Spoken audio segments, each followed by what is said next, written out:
Ada acara roha, maulid, libur majelis. Kayak nggak ada waktu aja. Hadir bawa semua ke Habib Abu Bakar. Ada hallnya imamen libur. Kalau ada majelis malam minggu kok masih buka, nggak tahu picek itu mungkin yang khodibul majelisnya. Pengajian libur, nggak boleh. Kalau ada kabib lagi di hall, ada pengajian, itu namanya matane picek. Betul apa tidak? Ada nggak orang ngomong begitu? Pangkat dia itu apa ngomong begitu? Pangkat dia apa kiai? Bukan. Bisa ngaji Fathul Qarib? Enggak. Suruh nasrif fa'ala fa'ala fa'alu fa'alat fa'alata fa'alna, enggak bakal bisa. Suruh ngelal qala aslu qawala ala wazni fa'ala, enggak bakal mampu. Suruh menghafal al-qawaid al-fiqhiyah, enggak bakal bisa. Lalu pangkatnya apa? Itu orang dia mau di hall buyutnya dia, kita mau ngaji, tidak boleh pengajian, bahkan jamaahnya suruh hadir ke sana, katanya barokah. Barokah naon ngajin teu apa teu? Barokah apa dapatnya di sananya? Dikasih perukunan sholat? Enggak. Kadang-kadang enggak sholat, sunatan. Manggil kiai lagi. Pas besar dia dikasih rizki sama Allah, duitnya miliaran, ngasih alfatnya ke Habib. Kebin, otaknya ngendi sih laku kebin? Kebin, otak taruh di mana? Yang menyebut nama raja Pajajaran terakhir, namanya Prasasti Batu Tulis. Kalingga di Batang Pekalongan ada prasastinya yang menyebut namanya. Keraton Surakarta, Keraton Kasunanan, Keraton Yogyakarta, nggak ada bukti sejaman pun masih wujud peninggalan arkeologisnya, budayanya, dan orang-orangnya masih bisa kita lihat. Apalagi semua apa yang ada di Keraton Jogja, Kasunanan, Pakualaman, Surakarta, Hadiningrat, semuanya dicatat semua. Nasab yang mau masuk nyangkok ke Yogyakarta ndak bisa karena ada kekancingannya. Begitu juga ada Balawi mau masuk menjadi cucu daripada Hamengkubuwono II, ndak bisa.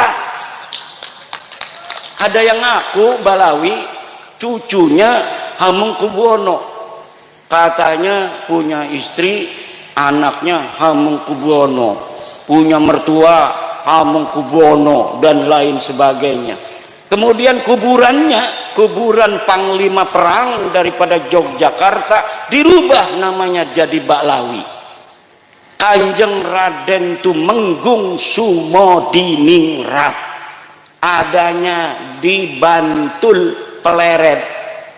Dia pahlawan karena dia perang dengan Inggris, lalu Inggris kalah, tetapi beliau meninggal dunia di masjid, dipenggal lehernya sebagai seorang kesatria tahun 1811. Namun hari ini orang Jawa asli itu makamnya jadi bin Yahya. Bu, kira-kira dolim gak tuh orang yang ganti-ganti tuh? Bu, dolim gak? Jawab. Jahat apa tidak? Jahat apa tidak? Kalau jahat, kenapa nggak didiamkan? Dulu nggak ada yang berani. Bahkan yang bangun aja itu Pemkot, pemerintah kota Semarang yang ikut membiayai. Bahkan yang sekarang pengurus PWI banyak yang dulunya ikut-ikut bikin makam-makam palsu. Mana tuh kemarin tuh? Kiai saya Kibin Tobat ya. Dulu saya yang nancepin itu salah satu makam misalnya, saya yang nancepin. Duraka kalau nggak masuk PWI itu. Kalau masuk PWI, duraka-duraka masa lalunya itu diobati oleh pahala-pahala memperjuangkan untuk saudaranya, terbebas dari penjajahan spiritual dan perbudakan. Bu, orang ngaku nabi zaman dulu banyak, pemalsu nabi. Musailama al-Kadzab ngaku nabi palsu. Pengaku cucu palsu sampai 200 tahun itu di Mesir.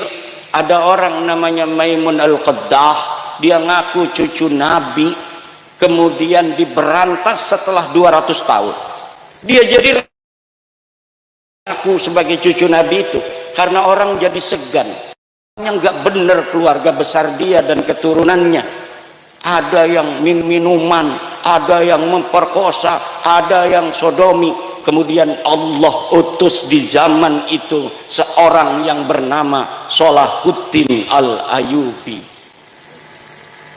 Hari ini di Indonesia setelah datang kaum Ba'alwi mengaku sebagai cucu Nabi tahun 1850-an sampai 1943, banyak orang percaya, terutama orang NU, Muhammadiyah tidak percaya, Al-Irsyad tidak percaya, Persis tidak percaya, Syarikat Islam tidak percaya, NU percaya. Kenapa NU percaya? Karena di NU memang zaman dulunya kiai-kiainya turunan Nabi semua, turunan wali turunan Nabi. Jadi ketika ada orang ngaku dianggap saudaranya, oh berarti saudara saya ini. Kemudian ternyata lama-lama ngalahin. Lama-lama kiai yang pinter-pinter, kemudian dia yang goblok, kagak bisa baca Fathul Qorib, kagak bisa nasrib, nggak ada yang hafal Quran, nggak ada yang enak ngajinya kalau jadi imam. Kemudian dia merasa lebih mulia daripada kiai-kiai kampung. Katanya satu Habib yang bodoh, walaupun suka maksiat, walaupun suka berzina, dia lebih mulia dari kiai 70 kiai. Na'udzubillah. Saya masih lihat dari Tulungagung seorang Ba'lawi itu kemarin di YouTube, dia bawa-bawa Ibnu Hajar. Kata dia, itu pendapat pribadi Ibnu Hajar, bahwa Ibnu Hajar mengatakan satu Ba'lawi yang bodoh itu lebih baik daripada 70 ulama. Karena apa? Karena kemuliaan Ba'lawi adalah zatnya, sedangkan kemuliaan ulama adalah aradnya, sifatnya. Zat dan sifat lebih mulia mana? Lebih mulia zat, betul. Zat dan sifat lebih mulia zat. Karena zat ma la yataghayyar wala yartafi'u an syai'in. Zat ma, kalau zatnya hilang ya syai'unnya itu tidak ada. Tetapi kalau arad, syai'un itu zat, aradnya sifatnya hilang, syai'unnya masih ada. Itu lebih mulia zat, betul. Tapi kamu bukan cucu Nabi. Masalahnya itu, kamu cuma ngaku-ngaku cucu Nabi. Kamu tidak mulia. Dalam darahku, dalam tubuhku mengalir darah Rasulullah. Tidak ada. Kamu sudah dijajal darahnya, diperiksa. Darahnya udah diperiksa di laboratorium family 3DNA. Darah kamu darah G. Wong India, wong Kaukasus, Turki, itu kebanyakan itu. Bukan orang Arab. Cucu Nabi itu harus orang Arab. Darahnya cucu Nabi itu yang asli adalah darah Arab, karena Nabi orang Arab. Kalau Arab, kalau keturunan garis laki-laki lurus harus J1. Sedangkan Habib Ba'lawi ini ngakunya lurus ke Nabi garis laki, tapi darahnya diambil pas sudah terbukti, sudah selesai diperiksanya, hasilnya G semua. 180 orang yang sudah tes DNA, baik di Indonesia maupun yang di Yaman, semuanya gagal sebagai keturunan baginda Nabi besar Muhammad sallallahu alaihi wasallam. Itu secara tes DNA. Secara ilmu nasab, ilmu tarikh, ilmu sejarah, saya sudah meneliti penelitian daqiqan bahwa memang mereka sama sekali tidak ada kaitan dengan baginda Nabi besar Muhammad sallallahu alaihi wasallam.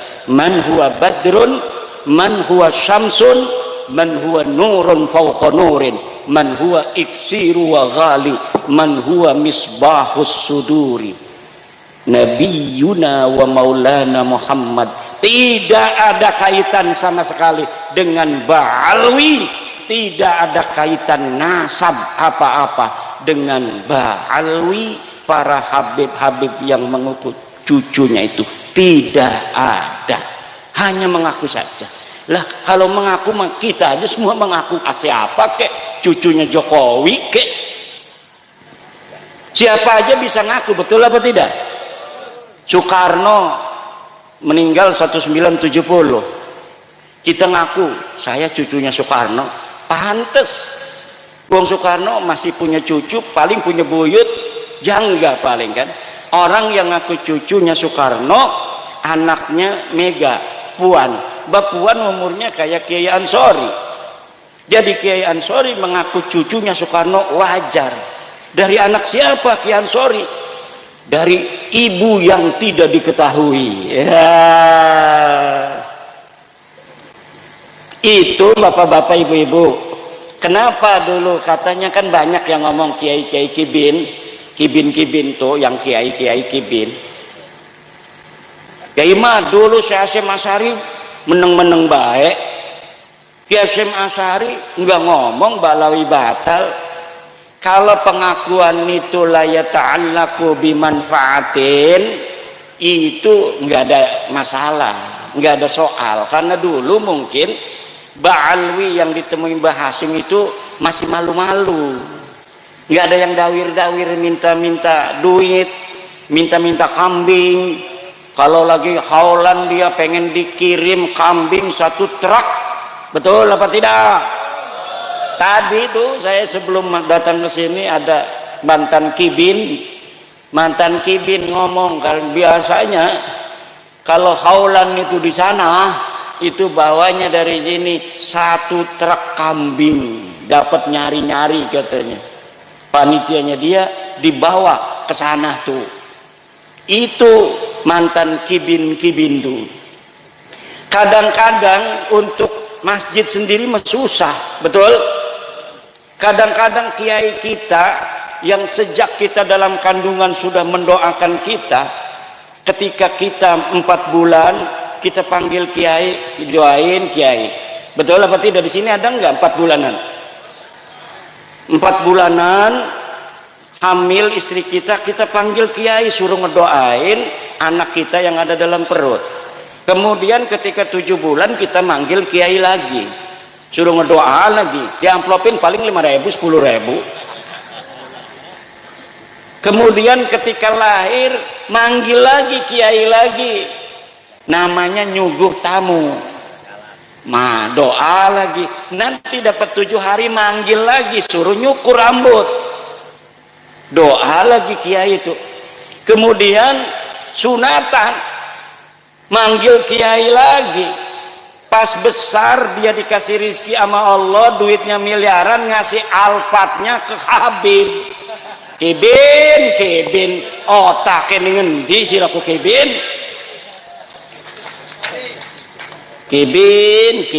otak taruh di mana? Terus yang ngajarin kita sholat, yang ngajarin kita wudhu, kiai kampung di musola-musola kecil, di masjid-masjid. Kadang dia yang ngajar, kadang dia yang bawa kue. dia yang bikin kopi kiainya tuh. Tapi Masya Allah, sesudah kenal lama Habib, dia lupain guru orang-orang yang telah berjasa dalam hidupnya sejak dalam kandungan. Kadang-kadang dia yang ngomong, ini malam ini ada hallnya Habib, pengajian libur, nggak boleh kalau ada Habib lagi di hall, ada pengajian, itu namanya matane picak. Betul apa tidak? Ada nggak orang ngomong begitu? Pangkat dia itu apa ngomong begitu? Pangkat dia apa kiai? Bukan. Bisa ngaji Fathul Qorib? Enggak. Suruh nasrif fa'ala fa'ala fa'alu fa'alat fa'alata fa'alna, enggak bakal bisa. Suruh ngelal qala aslu qawala ala wazni fa'ala, enggak bakal mampu. Suruh menghafal al-qawaid al-fiqhiyah, nggak bakal bisa. Lalu pangkatnya apa?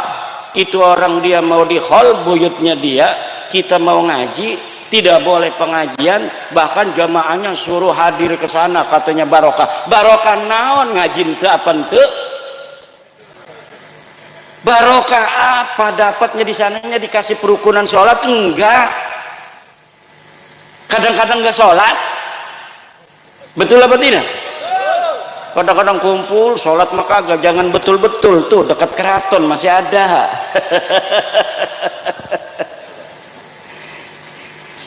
Bahkan kota kita banyak yang dipakai-pakai. Allah, haul Gresik, haul Solo, haul Malang. Lah emang pangkatnya apa dia? Coba yang di hall itu lihat sejarahnya waktu hidupnya. Ada nggak di kitab-kitab Mbah Hasim yang semasa dengan dia disebutkan? Nggak ada. Banyaknya orang-orang Baklawi itu yang dianggap hebat-hebat setelah matinya. Udah 20 tahun mati baru dicatat itu. Kehebatannya semuanya nggak ada bisa dibuktikan oleh orang yang sezaman. Hafal hadis katanya 1 juta hadis, mana buktinya? Belum, nggak ada, orangnya udah mati. Mungkin ada nggak kalau dia pakar hadis? Kitabnya mungkin, sanadnya dari siapa? Pernah nggak dia ketemu dengan musnidud dunya? Dari siapa saja dia mendapatkan riwayat hadis? Gurunya berapa ratus? Seorang pakar hadis ya gurunya harus ratusan. Nggak ada, hanya di tulisan-tulisan sekarang di internet ditinggi-tinggikan. Pada masa hidupnya bukan siapa-siapa. Makanya saya katakan satu Syekh Nawawi Tenara lebih mulia dari seluruh Ba'lawi yang hidup maupun yang sudah mati. Satu kiai Indonesia Syekh Nawawi Tenara lebih mulia dari seluruh habib di dunia, baik yang masih hidup maupun yang sudah wafat. Dengan Syekh Mahfud Turmusi pun saya berani katakan bahwa Syekh Mahfud Turmusi lebih utama dan lebih mulia di sisi Allah dari Ba'lawi, seluruh Ba'lawi yang ada di dunia, baik yang hidup maupun yang meninggal dunia. Bahkan peci hitamnya Syekh Nawawi itu lebih mulia dari seluruh sorban-sorban ban pespanya Ba'lawi, baik yang masih hidup maupun yang sudah meninggal dunia. Sarungnya Syekh Nawawi Tenara, sarung yang murah itu, yang linting, lebih mulia dan lebih utama dari seluruh jubah sorban-sorbannya dan lapisan-lapisannya dari para kabib Ba'lawi itu. Saya berani kalau misalnya ada malaikat yang suka tugasnya itu menghitung, hisab, ayo dihisab.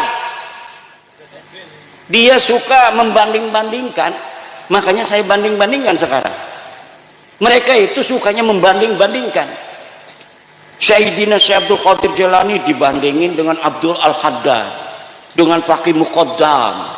Katanya Faqih Muqaddam lebih hebat daripada Syekh Abdul Qadir Al-Jailani. Kalau Syekh Abdul Qadir Al-Jailani dia terkenal di dunia, maka Faqih Muqaddam nanti dia akan lebih tinggi derajatnya di akhirat daripada Syekh Abdul Qadir Jailani. Dari mana dia tahu? Syekh Abdul Qadir Jailani katanya pangkatnya kalah nanti di akhiratnya oleh Faqih Muqaddam. Siapa Faqih Muqaddam? Apakah orang, apakah bukan? Faqih Muqaddam katanya imam. Saya teliti di kitab-kitab, katanya dia wafat 653 Hijriah. Kitab-kitab sudah banyak ditulis di Yaman yang nyebutin nama ulama-ulama Yaman, ulama-ulama Tarim disebutin. Saya cari nama Faqih Muqaddam Muhammad bin Ali itu tidak ada sama sekali. Pada tahun 653 orang bernama Faqih Muqaddam. Tapi kibin-kibin kan hadaratnya la hadrati Sayyidina wa Maulana Faqih Muqaddam, ya Faqih Muqaddam.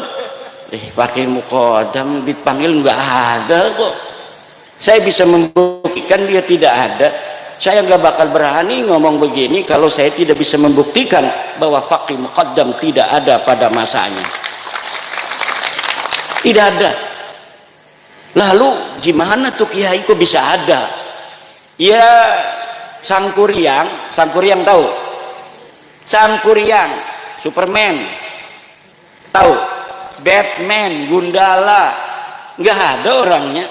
Tapi kemudian anak-anak kita hafal. Coba idola kamu siapa? Superman, Batman, Gundala, Spiderman, Doraemon.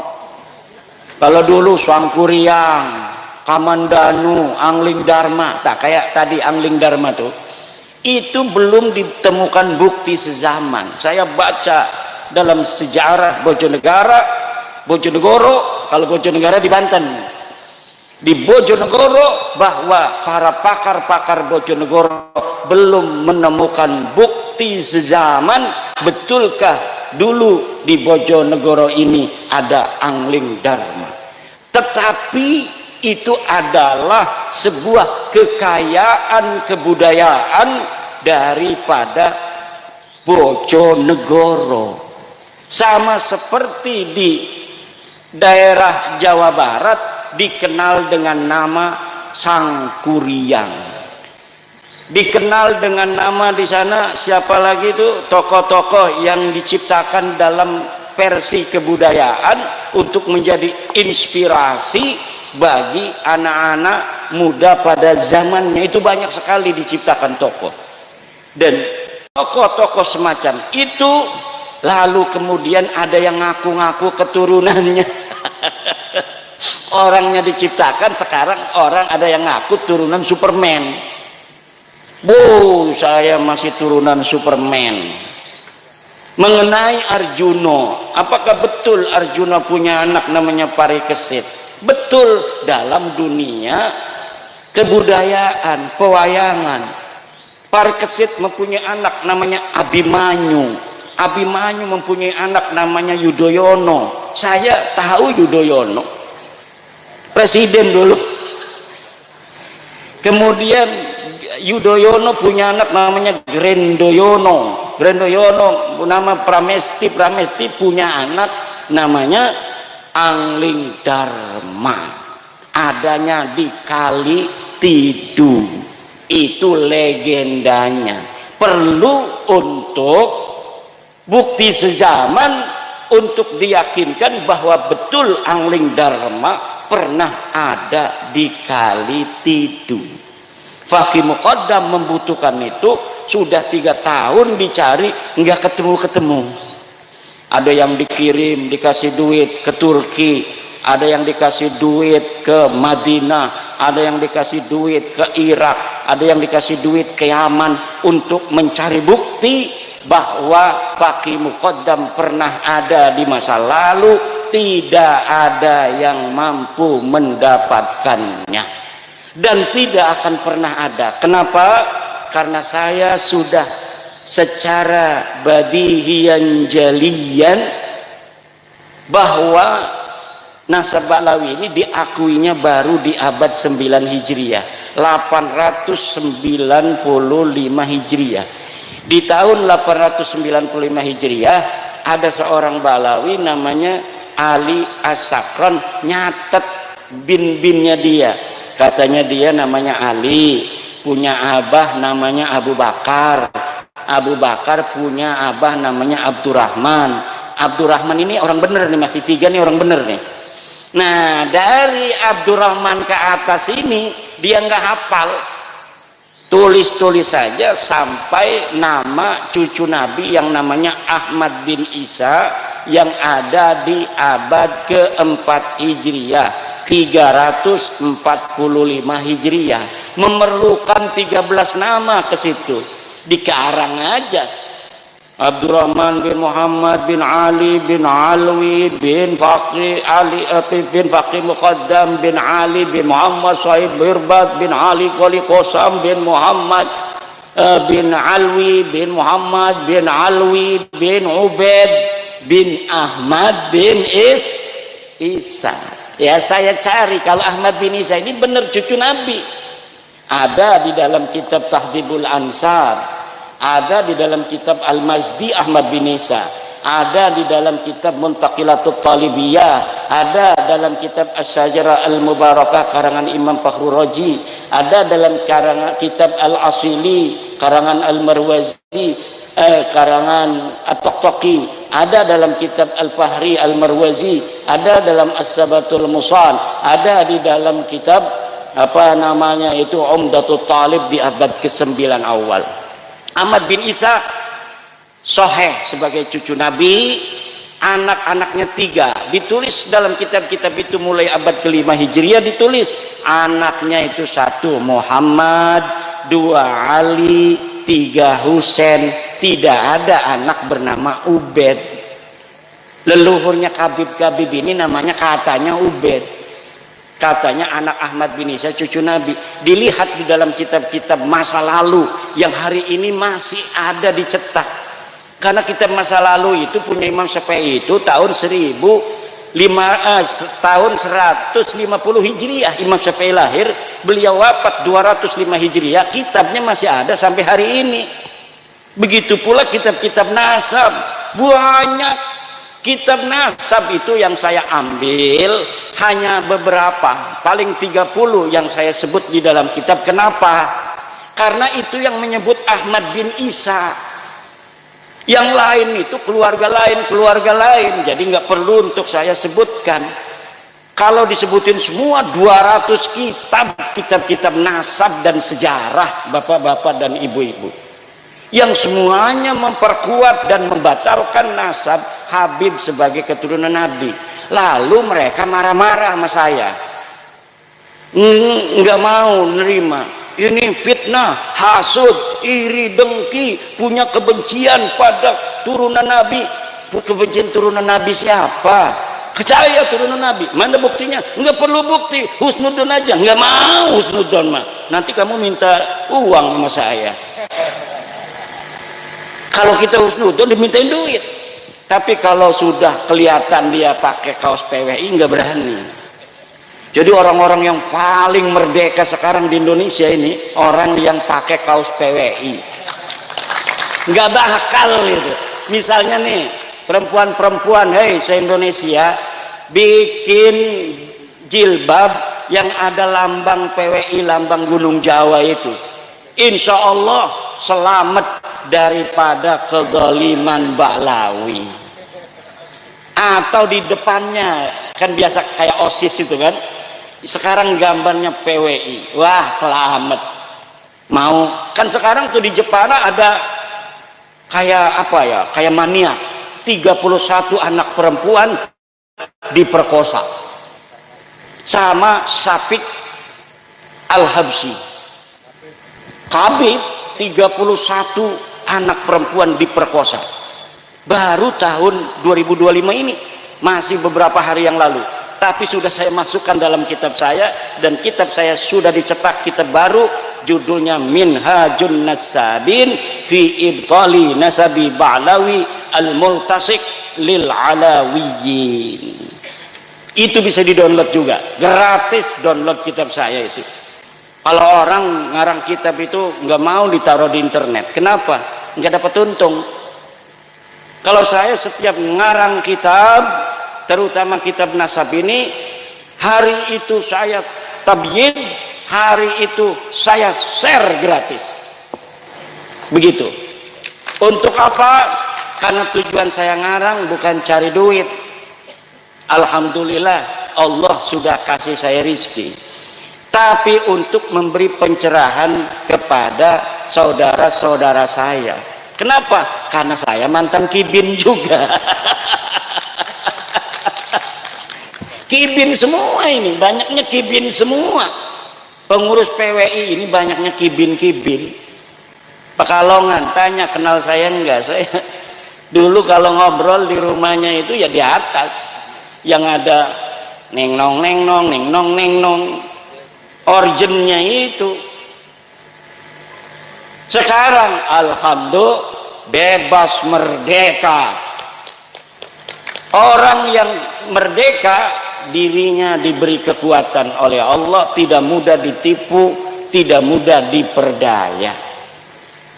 Orang itu kalau sudah dia itu husnudon pada maling, udah tampangnya kayak maling ini, lah husnudon gak boleh kita suudon pada orang. Insya Allah laptop, HP di meja habis semua itu. Saya punya teman kiai, orangnya husnudon aja itu sama Balawi. Nggak, udah sampai nggak wawuh sama saya.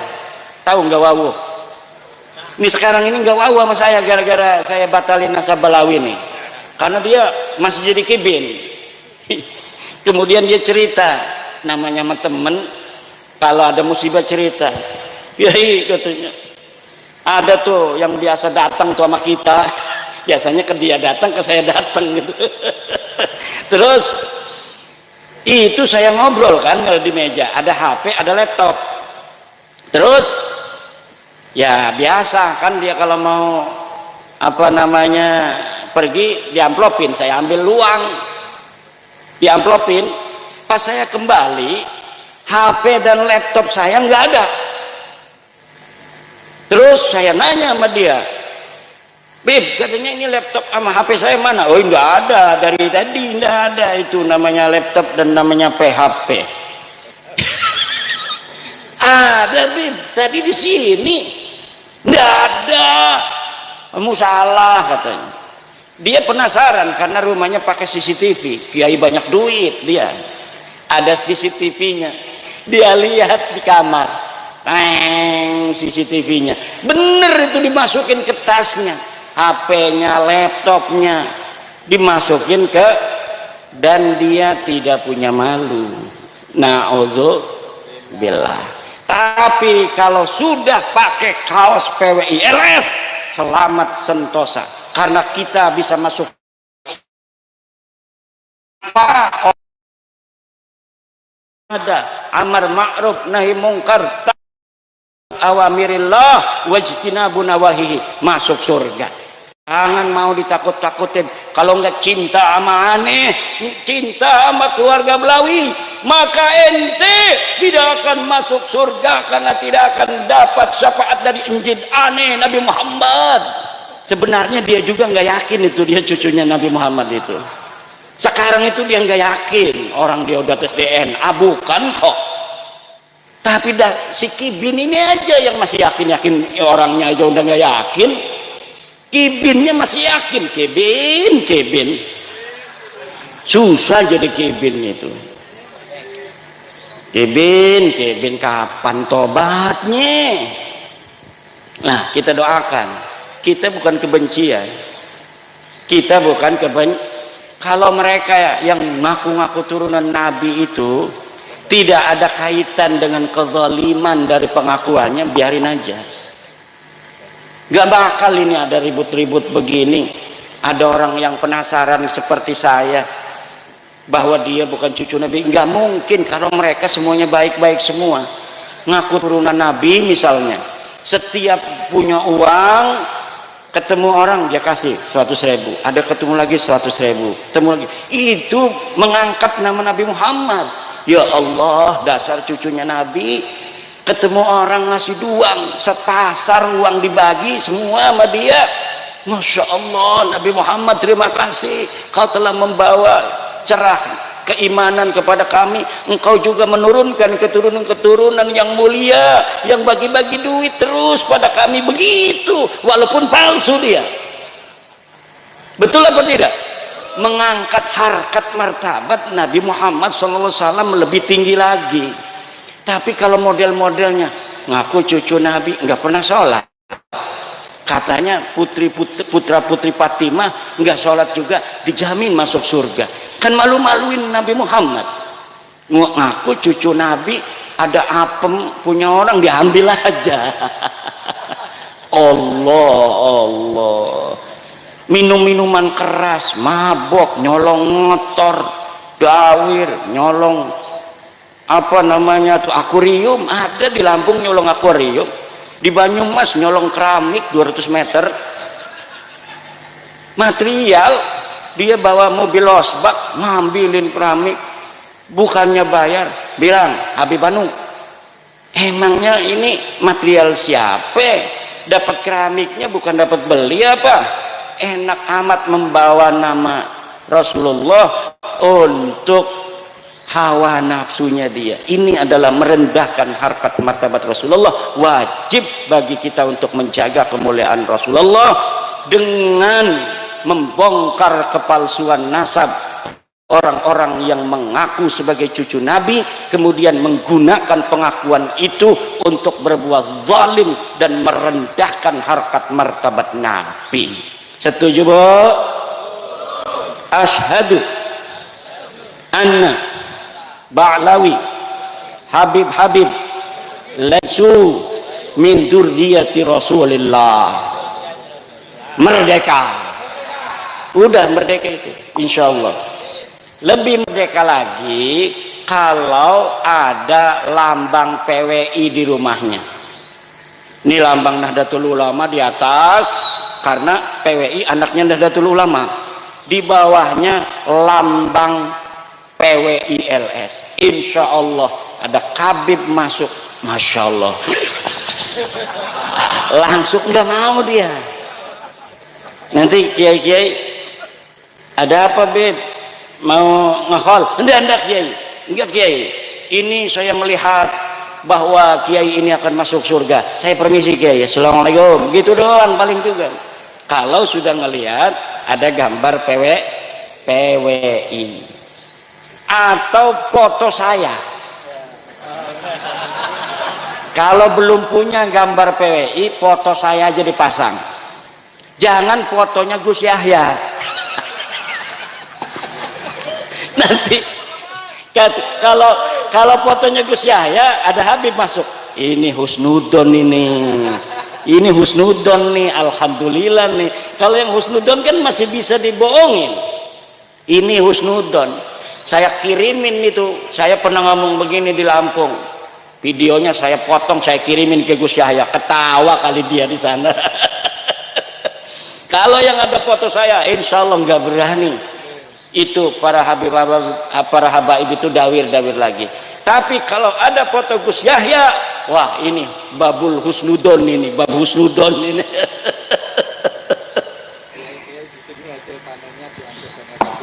Tuh ada katanya kiai-kiai hasil panennya diangkut Habib katanya. Lah apakah yang begitu itu pantas untuk membawa-bawa nama Rasul, Bu? Nggak pantas. Gak pantas bawa-bawa nama caci makinya luar biasa. Abis saya ini dibilang cecoro, dibilang dajjal, dibilang monyet, dibilang anjing. Habis semua kebun binatang ke saya semua.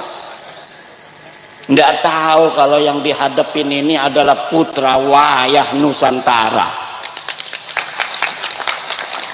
Ini saya mendapatkan ini pusaka-pusaka ini banyak sekali. dari orang-orang yang mempunyai mata yang lain selain mata kepalanya.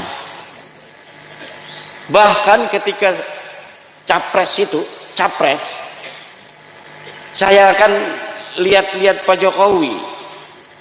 Pak Jokowi ini kayaknya mau ke Ganjar, kata saya ini. Saya dukung Ganjar, kata saya. Kemudian datang itu utusan dari para penunggu gunung-gunung sepuluh Jawa. Kata dia, saya kan orangnya husnudon aja begitu mah. Kiai, kenapa bukan pilih Pak Prabowo? Kenapa? Sudah ditanda tangan oleh penunggu gunung sepuluh Jawa bahwa yang akan jadi presiden Prabowo. Kata orang itu.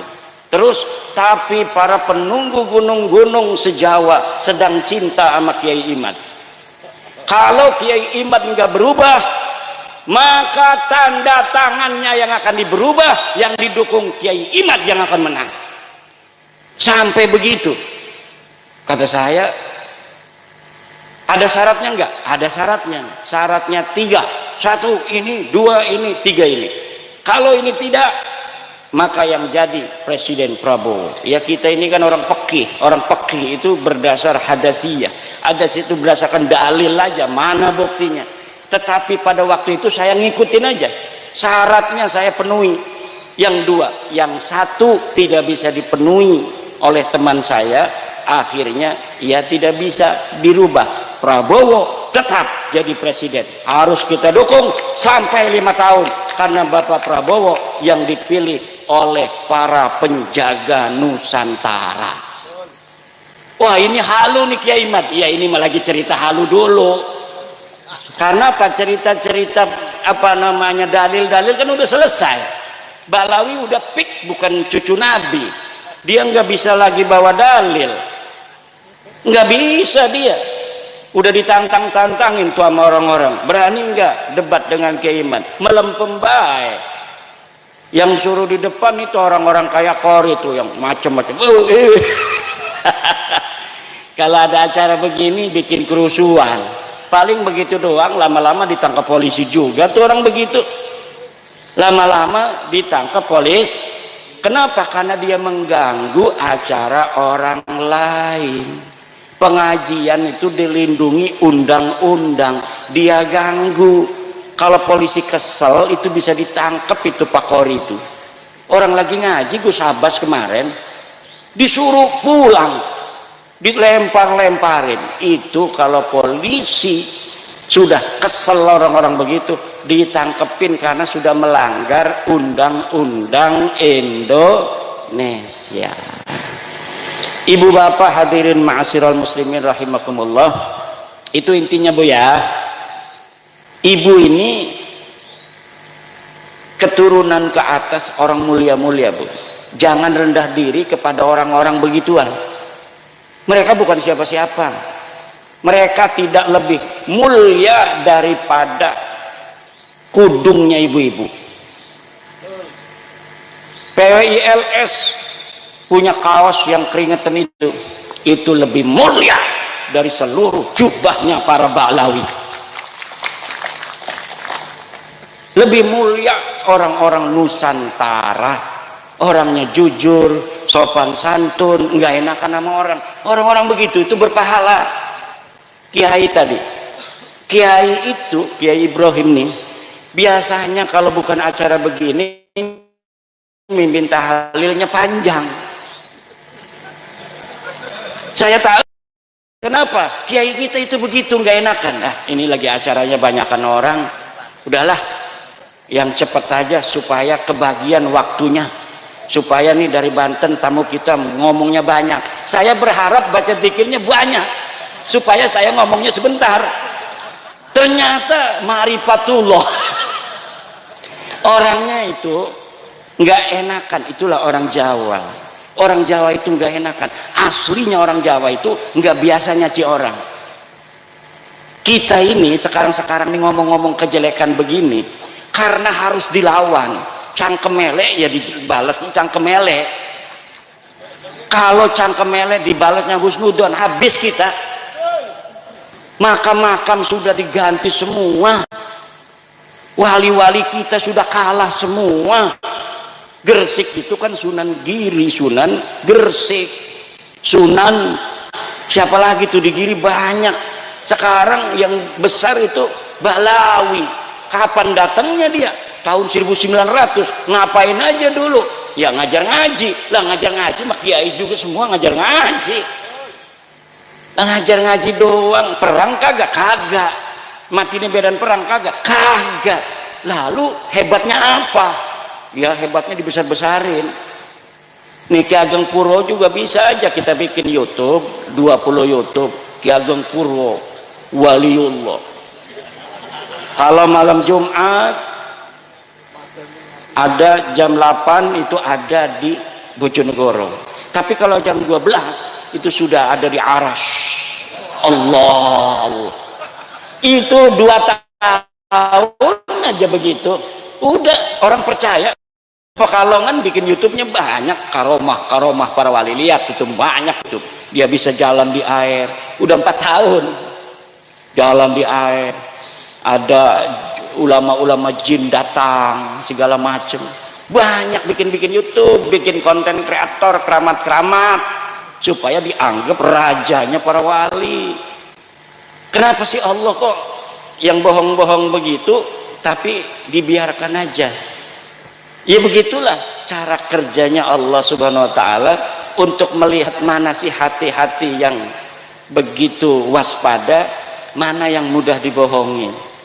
Maimun Al-Qaddah itu 200 tahun ngaku cucu Nabi, baru ketahuannya setelah 200 tahun. Mulia dia, semakin ngaku cucu Nabi semakin bohong semakin mulia.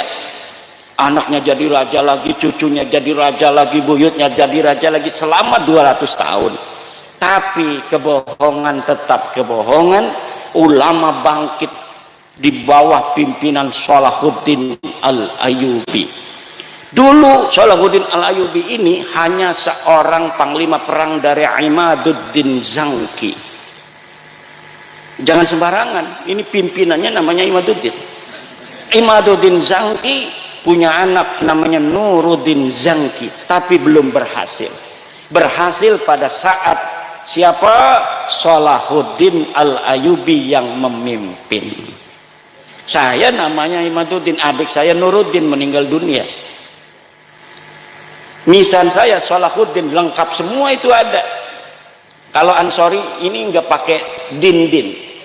Kalau pakai din Ansoriuddin. Karena kalau orang Banten itu yang nama din itu banyak sekali. Kenapa? Daerah Jawa banyak din tapi tidak sebanyak di Banten. Kenapa? Karena dari zaman dulu sultan-sultannya pakai din semua. Hasanuddin ini sultan pertama, sultan kedua nggak ada dinnya, sultan ketiga Nasruddin, kemudian Sultan Aliuddin, Sultan Rafiuddin dan lain sebagainya. Banyak juga yang pakainya Zainal Arifin, Sultan Zainal Asikin. Ada yang pakai Muhyiddin, pakai din juga tuh Sultan Muhyiddin. Terakhir Sultan Sofiyuddin. Nah itu ciri-ciri nama-nama khas Banten. Nah ini ibu bapak kita harus menjaga sejarah ini. Tanah ini tanah pusaka. Dulu leluhur-leluhur kita menjaganya luar biasa dengan darah dan air mata. Tidak boleh hasil kerja keras daripada leluhur kita kemudian dihapuskan begitu saja sejarahnya dengan disisipkan sejarah-sejarah palsu untuk kemudian dikuasai. Nih, kalau di Ngelumber apa namanya? Ngelumber dibangun makam Habib palsu misalnya, Syekh atau Habib Ahmad As-Segar wafat 1700. Dimerekin penyebar agama Islam di Ngelumber.